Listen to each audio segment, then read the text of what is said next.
Ladies and gentlemen, the session is about to begin. Please take your seats.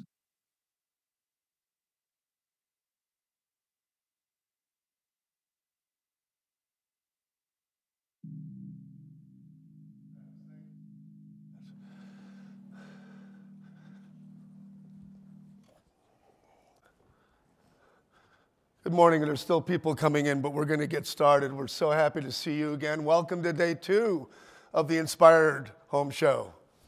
Give yourself a round of applause for getting here this morning.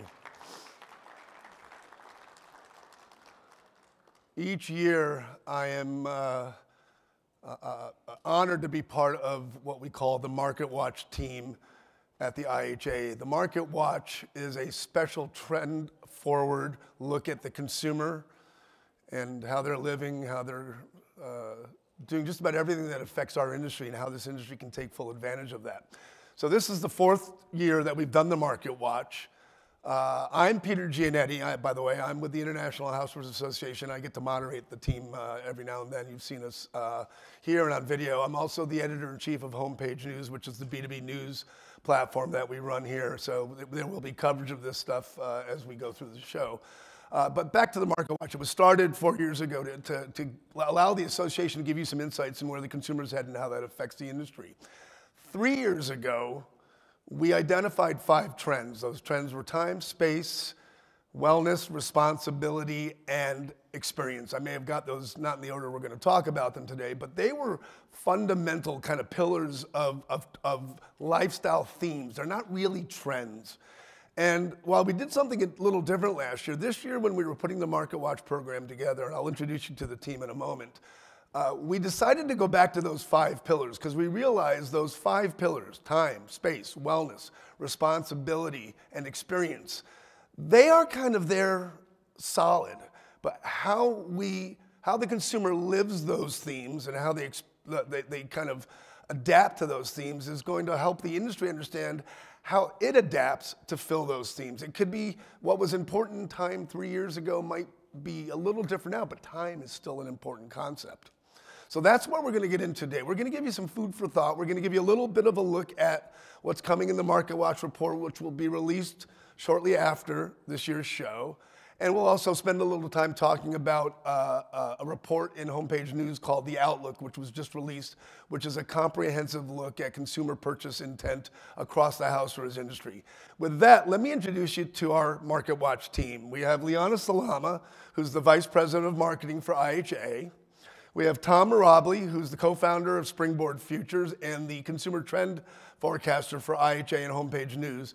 And we have Joe Derechowski, who's the home industry advisor for the NPD Group. We're going to share some thoughts with you today. We'll leave some time for Q&A after, and we're always available after today's session if you want to get a little bit more insight. I'm going to take the seat. I'm going to kick off the presentation by asking Liana, if you can, to tell us kind of how we got here. What's the goal right now? Sure. So, you mentioned the 5 pillars. It's really it's not so much that they're, really what they are is they're motivators or they're driving forces in folks' lives that lead them to purchase in a certain way. And what we discovered during COVID, it's kind of interesting how this came about because we created them in 2020 and immediately upon COVID hitting, we were like, oh my gosh, this is all out the window. And then we realized it wasn't all out the window. It just fundamentally changed the way that consumers were viewing those different pillars. And that's really why we come back around to it. But in terms of the report itself and why it started, IHA a few years ago changed the name of the show from the Inspired Home and Housewares Show to the Inspired Home Show. And that was to reflect, a real consumer centricity in everything that we do. And I think that that's really appropriate for our entire industry to be thinking about. It's not so much about what can we create, but why should we create it, right? What need is it solving? What pain point is it delivering on? So that's really kind of the goal. We called this session the State of the Housewares Industry, and this morning I kind of looked at the team and said we should really be calling it the State of the Housewares Consumer, because that's really what we're going to talk about today. Remember, it's a fluid situation. There aren't hard starts and stops to these themes and the trends that we're going to talk about. And we think that's important as this industry reaches sort of an inflection point after the surge of mid-pandemic when you could sell whatever you had in stock to some of the challenges last year and the year before that with supply chain heading into economic headwinds. This industry is at a unique inflection point right now where it needs to speak a little louder. It needs to try to win share. And it does so by understanding the consumer, driving that with innovation in product marketing and merchandising. So we're going to give you some food for thought. Let's start, if we can, Liana, with some of the challenges. And we're going to use the Homepage News Outlook report. And you can get that at homepagenews.com. Just search for Outlook. It was released last week. But we're going to kind of give you sort of how that interacts with our whole conversation today. Liana. We're not going to spend a lot of time on this slide. This doesn't tell you anything that you don't know, right? Consumer confidence index is trending down. It was down in February, which was down from January. We all know that. We know that concerns about inflation continue to be on the rise. These are our headwinds, right? The Consumer Outlook report that Peter mentions, it was the second annual one that we did, and it did show a softening in purchase intent, which again, I don't think surprises anyone. The good news is, it's a softening. It's not a massive decline, but it's not. Is it ever going to really be where it was during the pandemic? Again, no. It was a perfect storm situation for our industry. But just to kick kind of that up, we understand the kind of like environment we're dealing in, but we really believe that there's plenty of opportunity to be had. Yeah, the industry often has a math problem in trying to compare this year to last year and expectations going forward. That math problem is never going to go away, but it's important to understand while there were soft declines, the industry is still, Joe, I know you like to talk about the industry still being up versus the pandemic, pre-pandemic. We just did our forecast right here. We're up, we're forecasting we're going to be up about 6-7% versus 2019, but we will be down 5% versus last year. So it's one of those things where it really does kind of play out like what angle do you look at? And sometimes we lose it. Most general merchandise industries are still down. There's only beauty that's really up over pre-pandemic levels. So I think sometimes the benefit that we got, we kind of lose the sight of it. Yeah, I agree. I think also a lot of us got caught up in the wave of post-pandemic, everything's going out again, and we expected to be a big part of that. But just keep in mind that our wave was during the pandemic. So we really peaked there, and there wasn't a lot of pent-up demand for housewares in particular. After the pandemic, people had gotten a lot of it. So that made us sort of fall off of some of the things that maybe we expected mentally. I think of, when we got together that first time, if we could have said in 2019, all right, what if to help grow the industry, everybody has to eat every meal at home? Yeah. And on top of that, they got all their activities at home. And we'll make. We would have thought you were crazy. Yeah, they got cheap interest, and we'll give them money. Yeah, totally. And then next year, that'll help grow. It's tough to kind of. You started this, didn't you? Yeah. With that, and that's a nice segue, we see opportunities that we'll get into a little bit more. Liana, why don't you just quickly go over some of these things? Yeah, so the first bullet point here is from a company called Civic Science, and they are seeing that 54% of consumers are still saying that they are eating more at home right now than they normally do at this time of year. So that continues to be an opportunity for us. IHA did a survey on entertaining at home. Some of you may have been here yesterday. We had a preview event where we highlighted at-home entertaining related to people putting to work all of the baking and cooking and everything else that they learned how to do in the last 2 years. But 82% of consumers plan to entertain in their home in 2023. 35% of them plan to do it more in 2023 than they did in 2022. And the numbers for those events are as high or higher than they were pre-pandemic.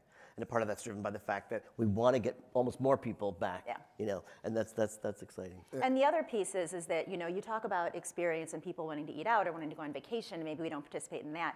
But the other pent-up demand that was created during the pandemic was really about occasions and about celebrations, and we have a huge role to play in that. So there's another report that we put out, again, as Peter mentioned, it's Homepage News. You can search for this, but this is our 2023 occasions report. Again, there's a little softening from 2022, but 2022 was the first year people could get back out there and have those big weddings they wanted to have or have those celebrations. Now, again, down a little bit from last year, but still very, very strong. And we have a huge opportunity to be part of all of those occasions, from the gifting portion of it to the actual how do those celebrations take place. The occasion report talks about creating lifelong relationships with the consumer from the beginning of their sort of housewares purchasing age on through it. And there are companies in this industry right now that are starting to tie into life moment marketing as the opportunity to connect with the consumer and build a long-term relationship. So take a look at this, and it's something that I think is going to continue to play a role in differentiating this business going forward. Now on to some of the Market Watch consumer trends. We talked a little bit about time, space, experience, wellness, and responsibility earlier. We're going to kind of dig into those right now a little bit. And we're going to start with time. And some of what we're doing today is to take a look at what we've seen kind of year over year in research and where things have stand right now. So Liana, again, I'm going to start with you. Go ahead. Yeah, so I want to contextualize the questions that we asked folks in the surveys that we have and the data we're presenting, which is that, we really asked the questions or tried to ask them in terms of an at-home lifestyle, not in terms of do you need more products that do this, right? So when at home do you wish you had more time and resources to save time? So always here is right at about it's just about 23% of folks said always. Now again, often and sometimes are still in there. So people for whom this is a concern is far higher than that. But there is a segment of people who always, always, always feel this pressure to find more time, find more resources to save time. So we took that percentage of folks and we kind of did a little bit of a deep dive into the demographics around the folks who answer the question that way. And it's not to say that there are not other folks within the mix, there certainly are, but this is what kind of jumped out, is that the majority of people who answered this question by saying always are in the 25 to 44-year-old age range. They tend to be evenly split across income levels. This was the only one where there was not a clear winner in terms of income. They tend to have a bachelor's or associate's degree as far as their educational peak, and they tend to be suburban livings versus urban or rural areas. Yeah, quickly, 25 to 44. Why? That's a sweet spot of people right now who are juggling many aspects of their life, whether it's family, job, leisure, all these things they're trying to fit in right now, and that hasn't changed. Tom, what's your thought on? This is the group with the most, the most kids living in the house and the most young children. But I think also it's one of the things about the pillars that I just want to backtrack for a second and say is that, and time is a great example, it's not always something that you think about. It's not like, I need a can opener. All the pillars are about things that since we've been consumers, we've always wanted more of. We always want more time. We always feel like we want more space. We always want more experience. So all of those, it's important to think of, it's not the easy, like, everybody's doing this now. Everybody's using, fast cookers. It's not about that. It's about really thinking about who your customer is and putting your head in there. And we always want more time, especially right now because consumers it's been a slow draw out of the pandemic, and so there's still a lot of flux about how many days do I work at home, how many days do I work at a facility, and that differs by generation too, because younger generations are more comfortable with that, but at the same time, they want to, get time FaceTime with the boss and with the other people in the company. They want to socialize. So it's just important to know, we keep going back to know your customer, because these are all overarching trends, but you have to drill down and apply. Just because we're talking about that age group here doesn't mean it doesn't apply to your customer. It does. It's just, how does it apply? In the context of time, we continue to come back to the whole idea of smart home, which we've been talking about for many years, but it was a slow adoption, and we're starting to see some momentum. So the research that we conducted this year is showing a lot more intent to buy in 2023 across the board in all of our kind of categories than we have before. I'm actually going to go to Joe, because Joe has some interesting thoughts about smart home adoption and how that's evolving now. Joe? Yeah, so to me, smart home is right. We kind of tried it a little bit ago. Back in 2017, and we were thinking of it as a benefit as opposed to a reason to believe. But there's so many challenges right now that are just related to time related. As you mentioned, some days we're going into the office, some days we're not. So as a consumer, how do we manage that rhythm of breakfast, lunch, and dinner on those days we're in the office, not knowing that we want to create a routine? In addition to that, we also know that there was a whole mess of recipes that we developed that were 45 minutes plus in 2020 and 21. Well, now we know that 2/3 of breakfasts and lunch are less than 5 minutes. We get dinners, you got 77% that are less than 30, yet we still want to make those ones that are 45 minutes plus. How do we do these new recipes? So of all the areas and that is ripe for innovation, this ability to create speed and time is there. And the beauty of smart is it can solve. And recognize this, there's an I wish, I hate, I love, I miss for planning, preparing, cooking, eating, serving, cleanup, that smart can address all those areas. If you can think, how can I solve those needs that we have? So why technology is the driver here, the goal really is to get the consumer stop thinking about it as a technological scenario in the home. It's something that is endemic to their lifestyle. They don't have to think about it, Yeah, and I think that's the important part about smart home. You know, I've long had a frustration that I know a lot of folks share with smart home, which is that just because you can control something with an app doesn't automatically make it smart. I mean, but I think there is a tendency to think that way sometimes, right? You know, oh, I can do that from my phone. Well, I could also just get up and do that. It doesn't make it smart. Something smart, you know, it learns, it creates, it adds to the conversation instead of just being a conduit for the same, you know, thing that you were always going to do anyway. So we took this question and we actually flipped it and said, okay, what are the types, you know, we kind of brainstormed as a group last year and said, what are the types of things that maybe smart could solve? And we went out with a series of questions that said, you know, would you be interested in in something that was smart, that if it could solve one of these problems? And what you're looking at right here is the gray bar is the number of people who were very or somewhat interested in 2022, and then the add-on at the end is the increase of people who were interested in that in 2023. So I think as folks are getting scheduled out again, you know, all my kids are back in all their activities, and you know, everything is back to being just as hectic as it was in 2019. So I think you see that in this as people are like, oh my gosh, I could bring something into my home that's going to do this for me. Yeah, I could see that. I could be interested in that. It tells me we're at we talk about inflection points.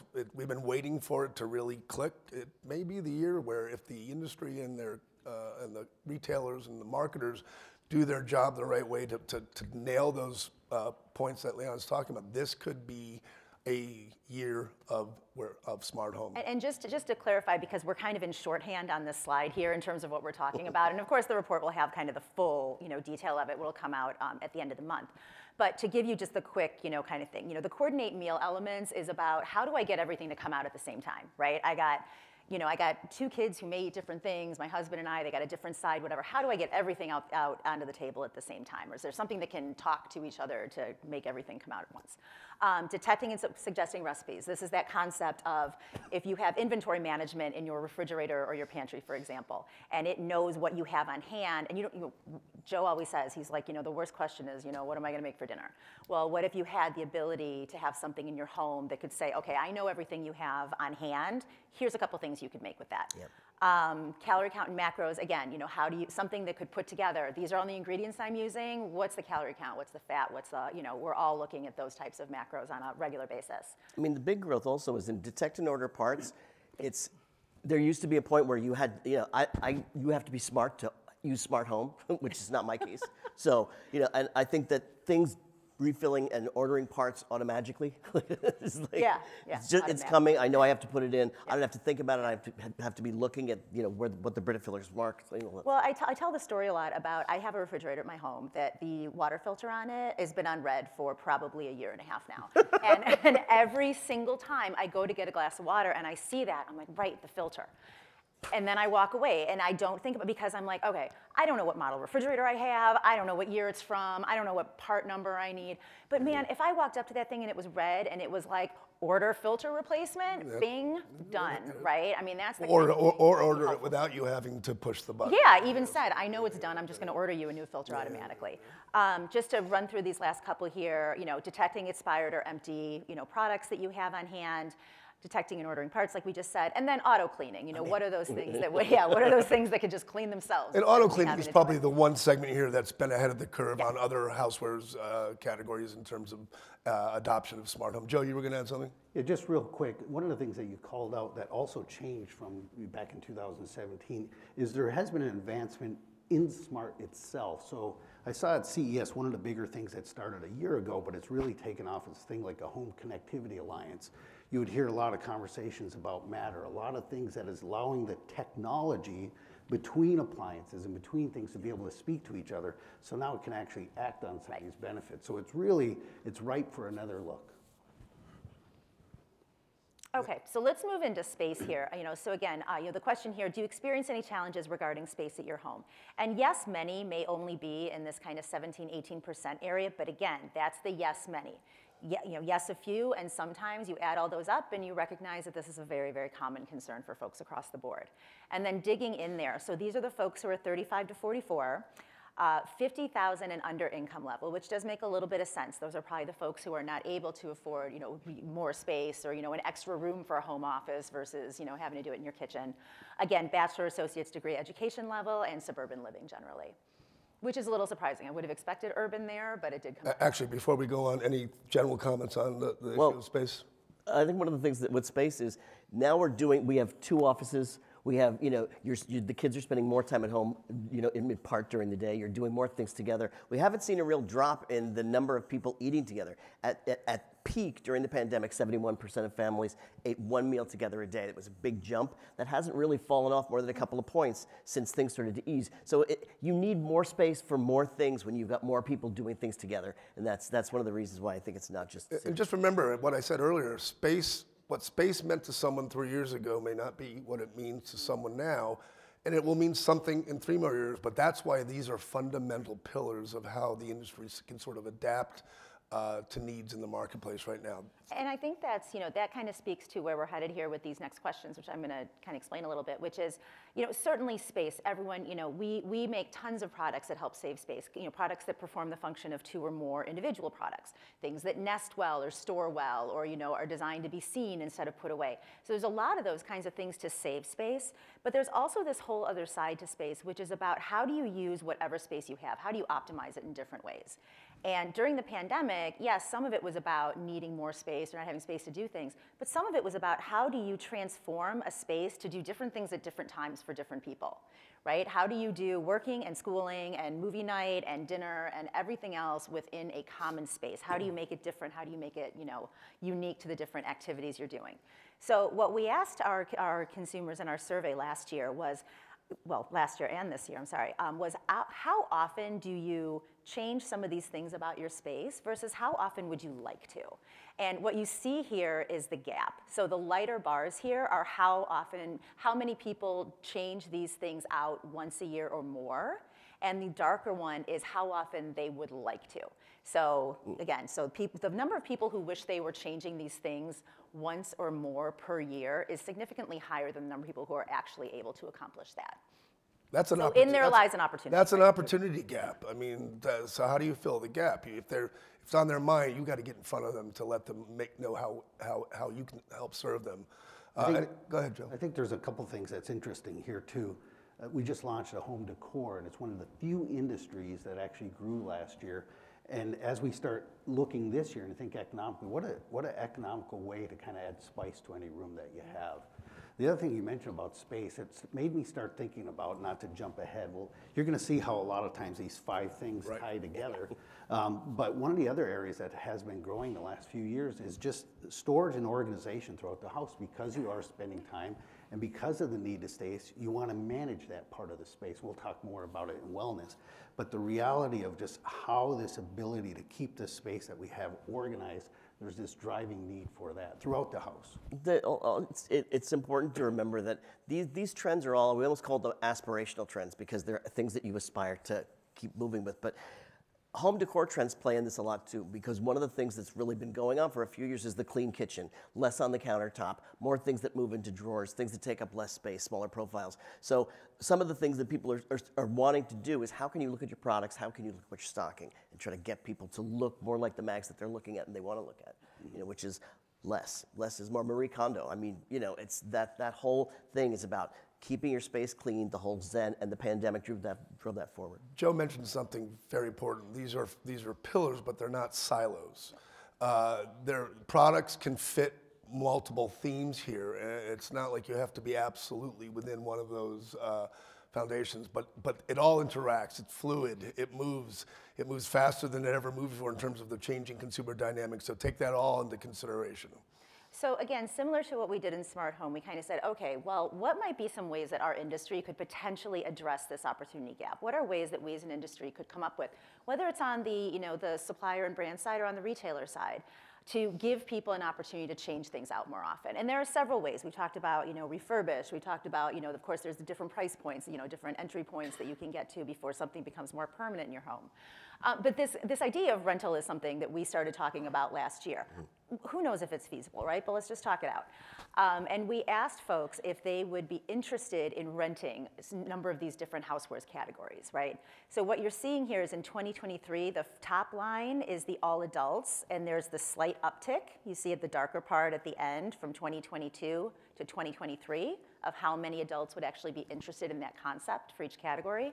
But then what you see, and we saw this last year too, is that the younger generations very much over-index for interest in doing this. So, there's a comfort level there, there's an economic solution there for them. But as an industry, if we are able to do something, if you can make this work from a financial standpoint, what a great way to build brand loyalty early on with somebody, right? Who maybe can't afford to buy something, but can afford to rent it, gets to love it, and by the time they actually are in a position to purchase it, they've already decided which brand they're in love with. When you look at that over-indexing, a part of it is also environmental attitudes. So it's, you'll hear a lot from younger millennials and Gen Z that we don't want to buy something for a landfill.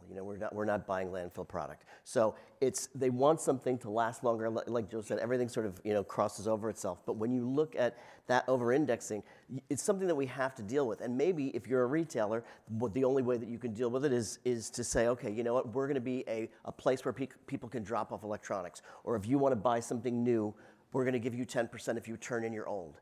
And we're going to recycle it for you, because a lot of electronics you can't just take them to someplace. It's a lot more difficult. So maybe retailers can play that role. But there are a lot of big retailers. I'm not going to name names because they're getting into programs right now. But big home and housewares retailers that are addressing the issue of gently used, refurbished, recycled. Yeah, it seems contradictory. An industry, and we're an association that's trying to help you sell more things, would recommend renting things.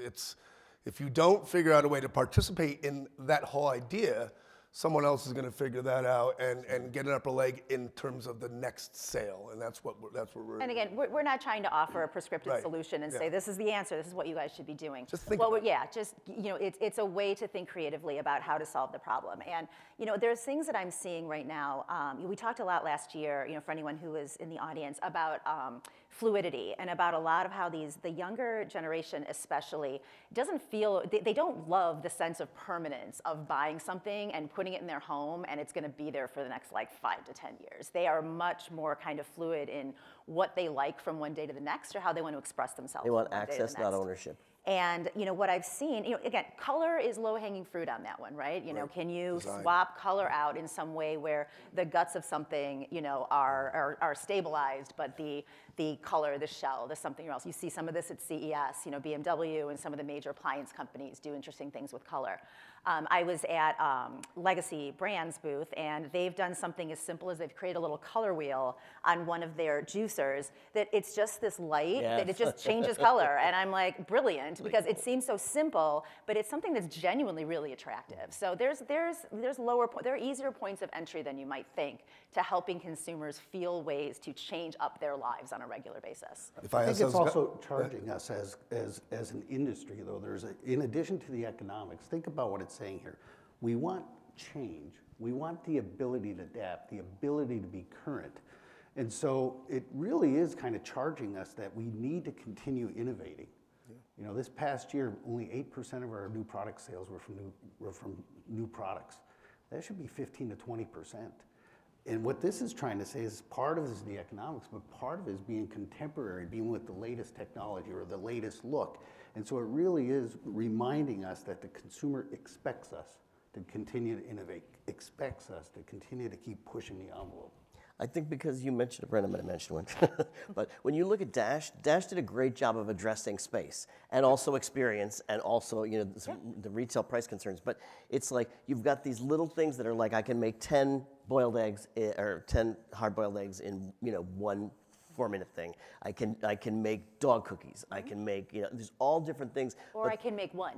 Or I can make one, right. I mean, do I need a 12 egg cooker, or do I need something that makes And plus, when I put it away, do I have to lug this thing? Right. So it's like they're this big, they fit in a drawer, they fit in a counter, they're 20 to 25 bucks. I mean, it's a line of things that it's turning housewares into pickup, which is great. Yeah. And entertainment, really. On to experience. Experience. Oh, sorry. So again, this one's a little longer. It's a little harder to explain this one, when you're asking it in a survey question. But how often do you try to create new experiences in your home? And the often number on this, the top tier on this one is lower than we saw from everyone else across the board. It doesn't mean they don't want it. Because if you look here, you see things like only for special occasions and haven't yet but want to. And you're going to see something similar in another trend that we'll get to in a moment. But there are the people who are often trying to do this or always trying to do this, but then there are the people who are really craving it, but there's a barrier, right? And what is that barrier? So in some of it might be the opposite of the people who are often doing it. Who are this? So it's the 18 to 24-year-old set, which I think you'd expect. 50 to 100,000 income level, bachelor's associate, and suburban. So I mentioned our at-home entertaining survey. So I do think that in the short term, at least, this is one of the big experiential things that our industry can capitalize on, because so many of us are already doing things related to at-home entertaining or that can be repositioned to fulfill at-home entertaining. I mentioned earlier, 82% plan it for 2023, and that's 35% of them plan to do it more than they did in 2022.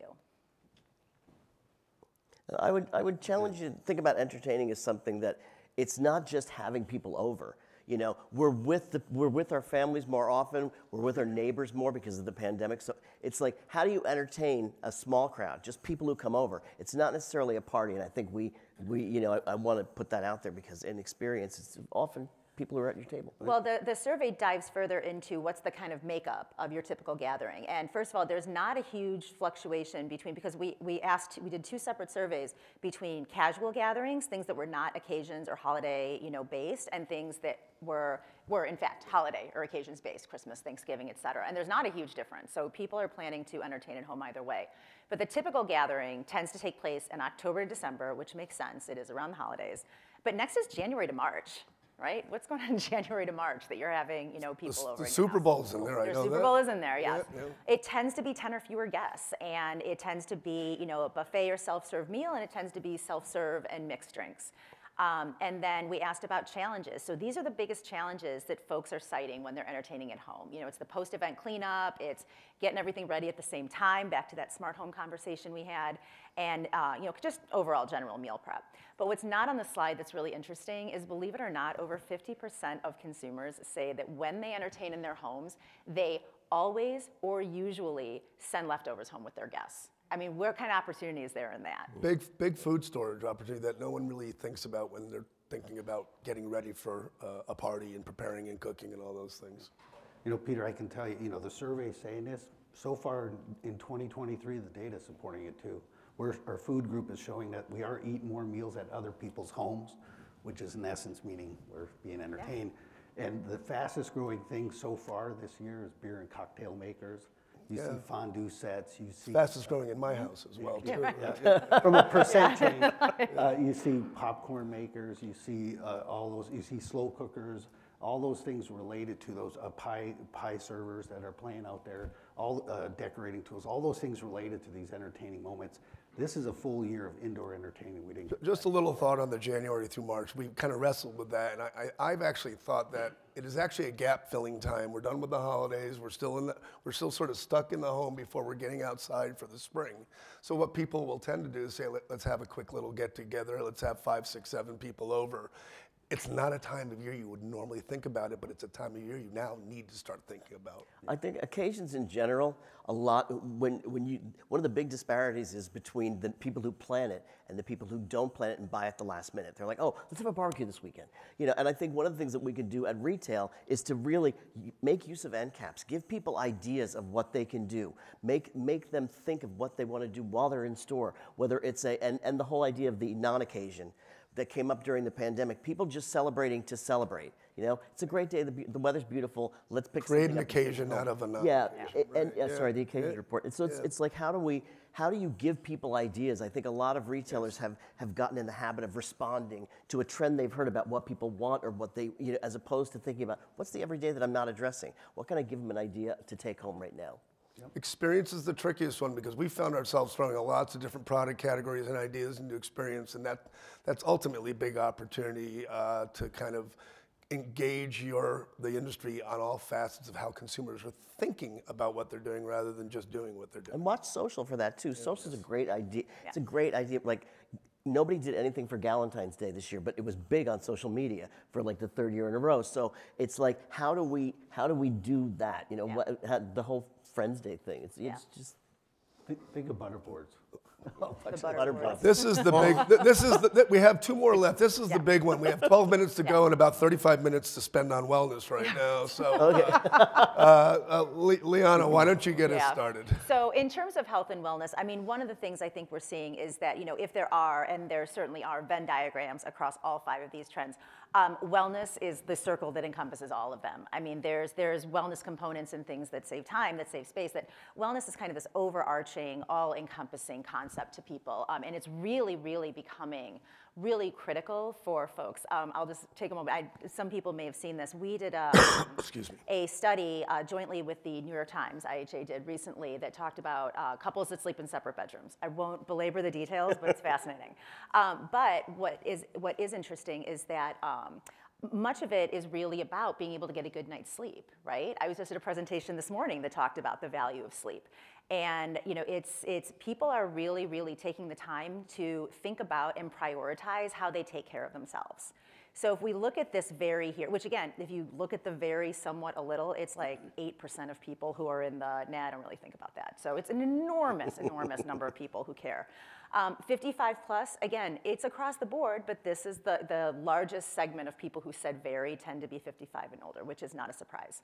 That mid-level income level again, and you see we're in consistency with our degrees in our suburban area. But back to kind of the sleep thing, I think the next slide really starts to dig into that, which is we asked a question, okay, because wellness is a huge, broad concept, and we said, okay, what are the most important forms of wellness to you? And we asked folks to rank, 1 through 7, these different ones, and then we looked at which ones kind of made everyone's top 3. And mental wellness, we did this last year as well, and mental wellness outperformed physical wellness. Yep. So we dived a little bit deeper into that, right? The only one on here that ticked up year over year is financial wellness. Financial wellness went from maybe 31 to 37. Everything else is within 1 or 2 percentage points and the same rank order as it was before. Again, it makes sense, right, given the circumstances that we're in. And also, mental wellness is something everybody can do. You know what I mean? Yeah. Physical wellness, there's definitely, let's admit it, there's a part of the population that's just like, no, that's not going to happen for me. It's not, or it's not my time, or whatever the reason is. Yeah. So this is where mental wellness is where those issues of sleep and all that stuff comes in. Because again, we ask what it means to them. Okay, so here's what wellness means to you. Okay, what does that type of wellness mean to you? Because it is just so broad. There is a difference between mental and emotional wellness, although it's easy to think that they all are connected. And yes, they are connected because they fall into that general theme. But this is kind of where we're zeroing in. And then there are some examples of physical wellness. And I think this is something we think of wellness as a category in the housewares industry, and we think about bath scales and blood pressure monitors and some of that clinical stuff that's been in the marketplace, which is still very important to an overall lifestyle, especially as consumers age. But this is where food prep and cooking and gadgets and those other areas that fall into the physical wellness is when you're talking about nutrition, physical, cardiovascular fitness, and energy level. Any thoughts on this, Tom? I think it's really helpful to look at wellness overall in terms of who your customer is and understanding that wellness for younger generations, well, by younger, I'll just say that it almost divides kind of down the middle. You've got proactive wellness and reactive wellness, okay? Mm-hmm. Boomers are reactive wellness people. So what you're seeing a lot, because boomers are getting older, we're more worried about cardiovascular. So you've got a larger focus. Nutrition arches over both of those. But think about the products that you're carrying and the products that you're developing in terms of, is this something that somebody is carrying wellness through their lives, or is it something that I dropped too much acid in high school and so now I've really got to focus on, or I spent last year eating pie and so now I'm sure they were all thinking that. That's where everyone's headed at. It scared me how many people were shaking their heads yes when you were saying separate bedrooms, so I got mine now. But I would say just make sure you have a good balance of, this is for the rest of my life and this is to undo the things I've done. Well, and I'm going to kick it over to Joe to talk a little bit about the products and data, but one thing I find really interesting about this is that weight management was an option here. It did not make the top 3. So, and I'm seeing that in other presentations that I'm in and other, data sets that I'm seeing related to, we have moved from constantly worrying about how we look to worrying about how we feel. And it's a shift, It doesn't mean we don't care about how we look. It just means we're prioritizing how we feel. Joe, and there's greater acceptance. Key data points here, Joe, that stand out to you? Well, one, it's a great platform for innovation, is the way I look at it. Is one, from a marketing innovation, this is a chance when you talk about people 55 plus in that area, We know also the millennial generation, compared to other generations when they actually acted on health. Well, given the advancement of social media and the way parents and kids talk to each other, you have a chance to have one generation influence the other generation. So really a 1 + 1 = 3 opportunity for marketing if we think creatively with it, going back to inspiring folks. The other part is there's a lot of smart technology that we talked about that is really advancing the diagnosis that people have. You know, you'd see Withings had something at CES I thought was interesting, breaking down micro and macronutrients that people are getting and understanding their overall areas that they have. But you would see it across other places, Viomi, other things that are getting into saying, I can start to diagnose specifically for you what diet you should be eating, and therefore these foods, so therefore this is how you prepare them, and this is how it plays out. So you can see somewhere down the road over the next 5-10 years, there's a lot of money to be made if we can help that consumer, for them, personalize some sort of diet plan and eating plan and how to prepare those foods for themselves. There's a little gadget that's following me around on Facebook endlessly, which is it's this little thing that you blow into, and supposedly it tells you what what state of ketosis you're in or not.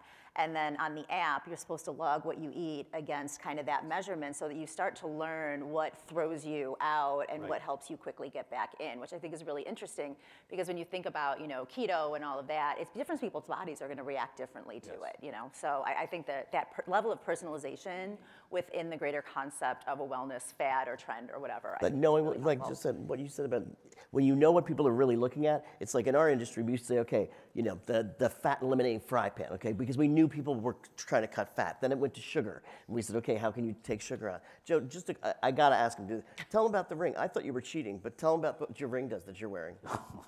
So, okay, I have 2 rings here. One is my wedding ring, and one is... Don't confuse the two of them. I know. And this is compliments to Dan Siegel. He actually told me about this thing. Aura is a ring. But again, it tracks all the little things from sleep and all the different stages of sleep that you go through, your heart rate monitor, your blood pressure, or not your blood pressure, your heart speed that it gets into, as well as your activity levels that it does, and it all does it just by... But so when you look at sleep, you're going to start looking at how can I make that better? That goes to the mattress business and all the funny that. part is every single night you look at it and you can sit there and go, well, what's different? Did I eat something different? Did I have a coffee at that time? Did I have a couple glasses of wine like last night or whatever? Like, it's a case where you can clearly see how that impacts, and the difference between like a deep sleep versus not enough REM sleep. And I've got to look into that. I'm a nerd, so I have to look into that, it, because the the technology that keeps track of my sleep is my wife's elbow kneeling me every day. For separate bedrooms. I would That's take a the ring separate off. bedroom. That's how it I starts, should have a Peter. separate That's how it bedroom. starts. Exactly.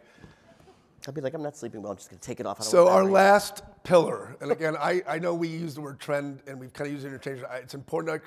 They are trends, but we think of them as something more than trends. Is responsibility, and this is a tricky one, and we have some interesting findings here, Liana. Yeah.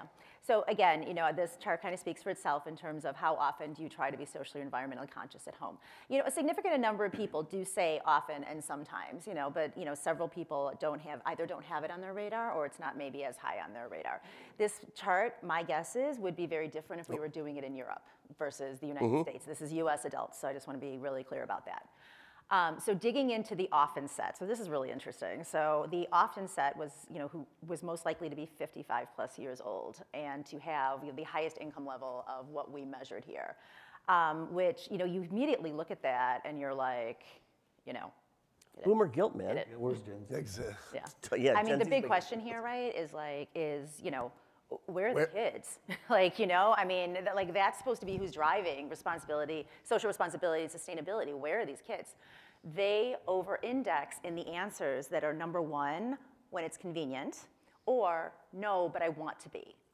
So again, going back to kind of what we talked about on the experience side, how do we lower that barrier to entry for these folks to make it easier for them to act on what they may want to act on already? There's 2 other important factors there. One is that Springboard did a survey, and we got the same numbers back that millennials were less engaged. We were like, this is crazy. When we did a phone reach out, because there were so many of them, what we found was that younger generations, this is considered endemic to product now. They're not looking at something that isn't responsible. And also the fact that a lot of younger generations feel that companies and manufacturers and retailers have to have a bigger role because they can make a bigger impact than I can.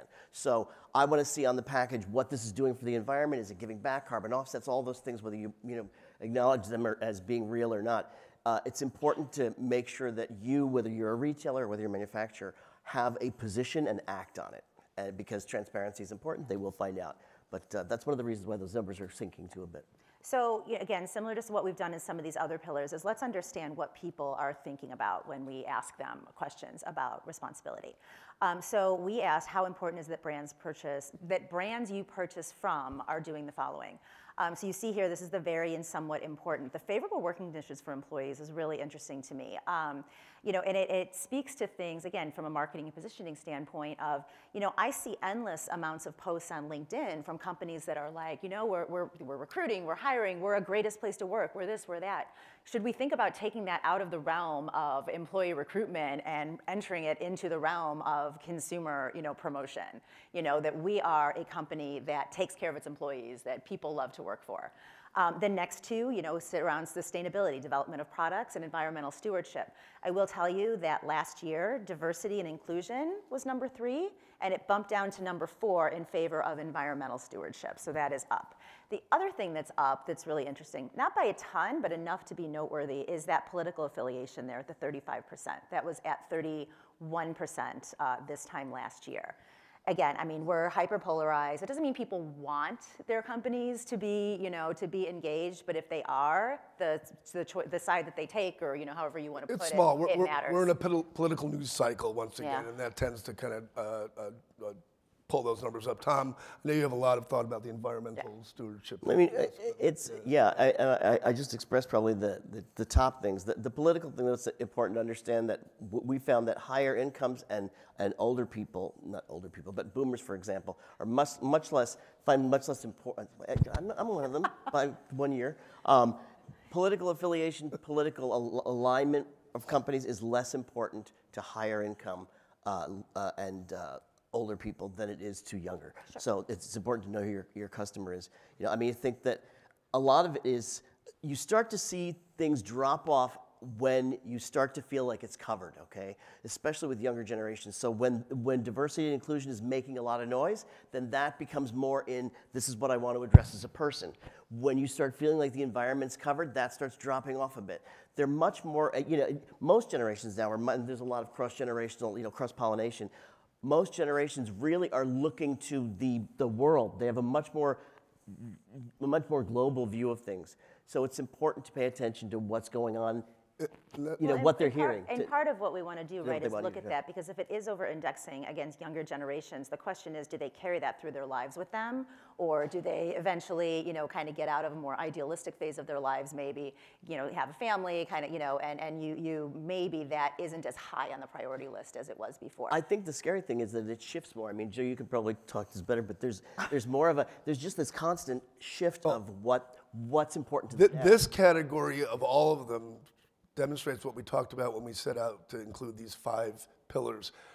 If next year the box will still say responsibility, but the numbers could be considerably different. Yeah. 3 years from now, the box will still say responsibility because it matters, but the order and the ranking could be considerably different. So it's that fluidity that still is centered and squarely focused on the idea of responsibility, but how it evolves and how it changes. Joe, I'm just curious, any thoughts in terms of how some of the things you see may kind of segue into this? You guys have covered it well. I can tell you some of the products that are selling out there are ones that really build and tie into these numbers.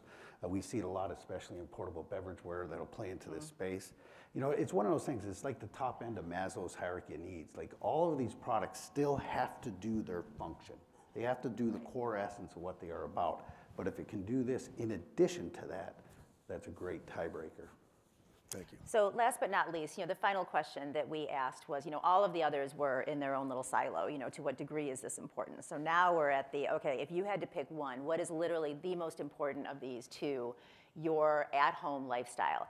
And wellness just blows everything else away. But again, when we talk about these kind of Venn diagrams, and I think wellness is a circle around all of them, you can incorporate wellness into any one of these areas effectively. And sometimes it's about functionality, sometimes it's about positioning. It just really, there's a ton of opportunity there. But just remember, most important is not only important. Right. It is. Right. It is. There are many factors at any given time that kind of fall into these 5 themes. We did, I mean, just to tease the report a little bit, that'll be out, towards the end of the month, beginning of April.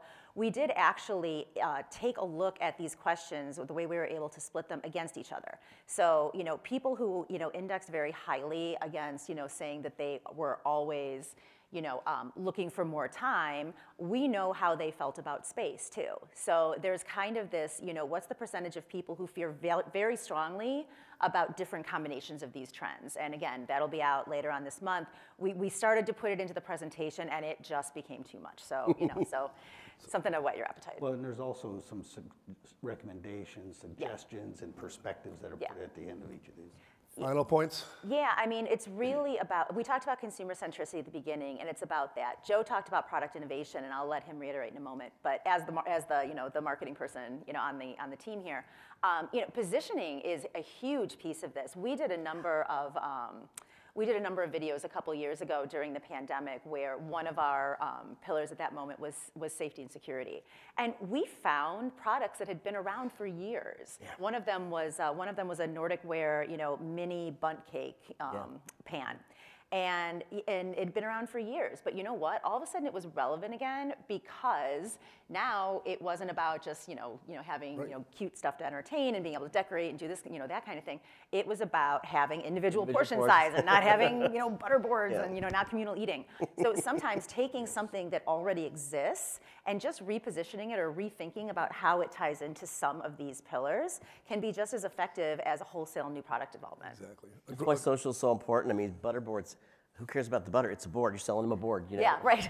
Last year was your charcuterie board. No, the consumer cares about the butter. Board. That's why. Yeah. What? Yeah. Because the consumer cares about the butter. Yeah, exactly. Yeah. But that's why it's so important. Like Pinterest, like something ridiculous, like 72% of new pins on Pinterest are about food or drink. Yeah. So when you look at that, it's like, well, there's a whole bunch of ideas in there, and just surveys now are so easy. Talk to your consumers and ask them what they want. A lot of you are very engaged with the people you're talking to. Put out a survey on SurveyMonkey. Find out who you're selling to, because a lot of it, nobody wants.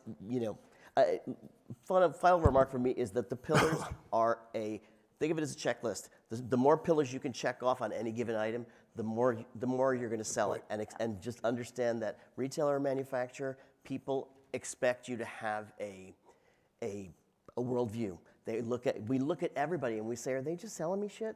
Or do they really care about what I care about? So take a position. It doesn't have to be political. Just take a position on the environment. It's about as neutral as you can get. Joe, some wrap-up points on this? Well, innovation to me is the big thing that we need to start doing right now. My biggest fear is that we hear things like sales might be down versus a year prior. We pull back on innovate. We cannot do that. The time is right now where there's changing behaviors and there's exposed consumer needs that we talk about, that if we solve them, there's money to be made. And it's not just, part of the other thing is there's a change in how we digest content, change in how we've been inspired. Think pre-pandemic, the number of times you'd watch television. Well, in the lockdown, everybody kind of created their own little cocoons and the ability for different places out to home that people have, and now people are digesting the media and content more. So the battle right now is really for that share of mind. And we're going against everything, and how we get influence has changed.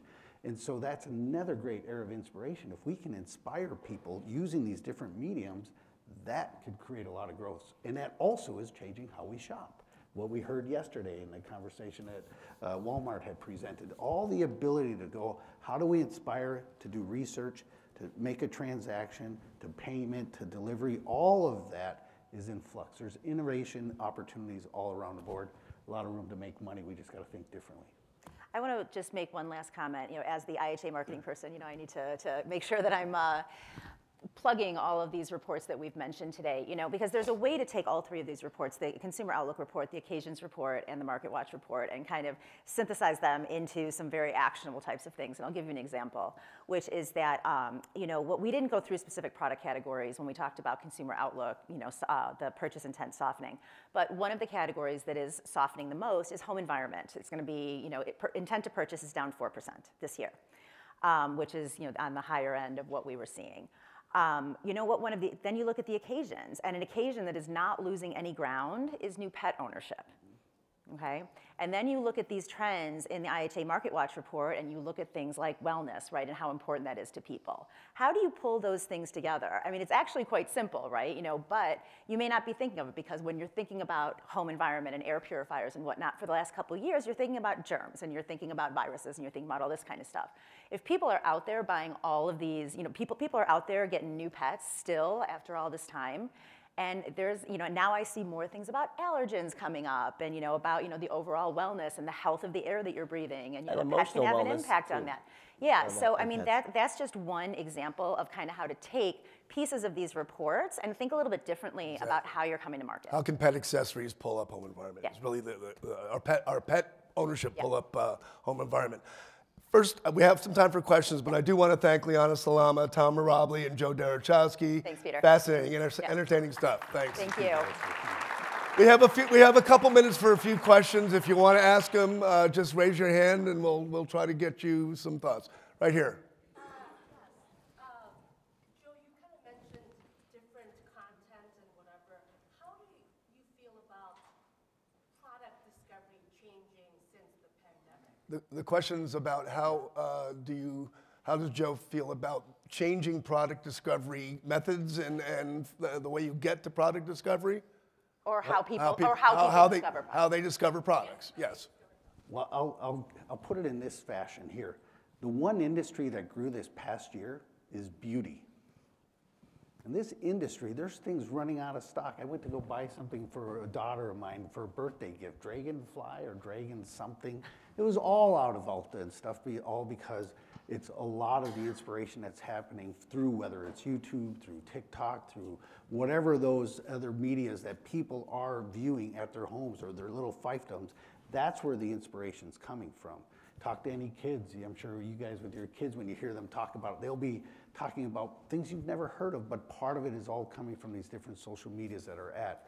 So I think it's one of those areas that people, getting back to that digesting content, that's where they're starting to digest it differently. Still television, radio, all that stuff is important, but there's all these new means that people have that they're really getting the inspiration from, and that's where you gotta think. And on top of it, how do you not just get your message out, but if you want to get the real nirvana, how do you get the consumer to tell the story for you? So important. You know, Well, and I think too, you know, what's so interesting is that looking at other industries is a way to innovate, right? I mean, you know, you talk about beauty and everything else. I've seen on the show floor already these little cosmetic fridges that the kids, you know, that my 15-year-old daughter wants, you know, because they are storing their cosmetics in mini fridges in their rooms, which was never a thing for me when I was a teenager. Yeah, but again, as a housewares industry, we can look at how other industries are performing and say, do we have a role to play there? Do we have a way to add to that experience? Ratings and reviews, you just mentioned that. And, I mean, product discovery, ratings and reviews, we have an automatic filter now. I don't even look at anything below 4 stars. Forget it. You know, so it's important to understand that when consumers, 88% of consumers believe that consumer and user product reviews are more important in this year. And if you come to the 1 o'clock report that we're doing, you'll see that it's about 30 points higher. No, it's 40 points higher than expert reviews now.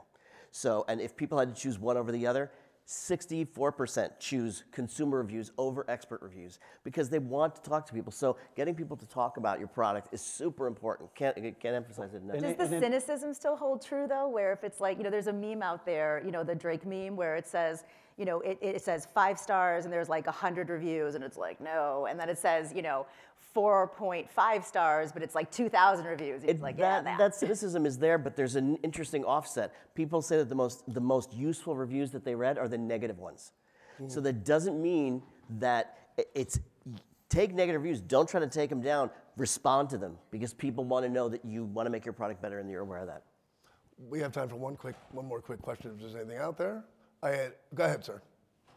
Are there any product price points and products that are more likely to do well in 23 or less well? The question is, are there any price points or products that are more or less likely to do well in 2023? I can give you an answer right now. The growth, if we look at this past year, the growth has really, and I'll use kitchen electrics just because that's what I have top of mind right now. It's the $50 to $150 and the $250 plus. It's not the lowest price range. So what we have to remind ourselves is it's 3 to 4 times cheaper to eat at home. And what we're most concerned about is the taste of the food. So we're gonna buy the best quality of product we can buy that ensures the likeliest output of food that we can eat. So right now, the price points, I suspect it's gonna be there. I always think of, when I think of pricing, I always think of our restaurant business, which is the only decision you make every day, disposable income decision you make every day is, do I go out to eat or not? Fair? And the growth that used to be in the restaurant industry pre-pandemic, and I think will play out in the future, was things like Panera Bread or fine dining. In essence, that area just above the floor, yet, or the higher end. I think it's that same thing. So the Panera Bread, I'm gonna say $50 to $150 range, or the fine dining, $250 plus. I like those areas. If there's innovation, that's where I'd look at. If there's no innovation, the consumer's gonna rush to the cheapest price. Innovation and ease of use. I mean, one of the things that we look at is, you know, what are the values that make people buy? Ease of use in terms of functionality was like right at the top. Tom is going to be speaking later today in this room at 1 o'clock with his annual Top Trends report. He's going to talk about his consumer value equation and how that is evolving. We look forward to seeing you all back here at 1 o'clock. We're going to let you go out and enjoy the rest of the show. Thanks. Yeah, for have a good show, Liana Salama, Tom Robley, Joe Thank you. Derechowski. Have a great one. We'll see you soon. Bye-bye.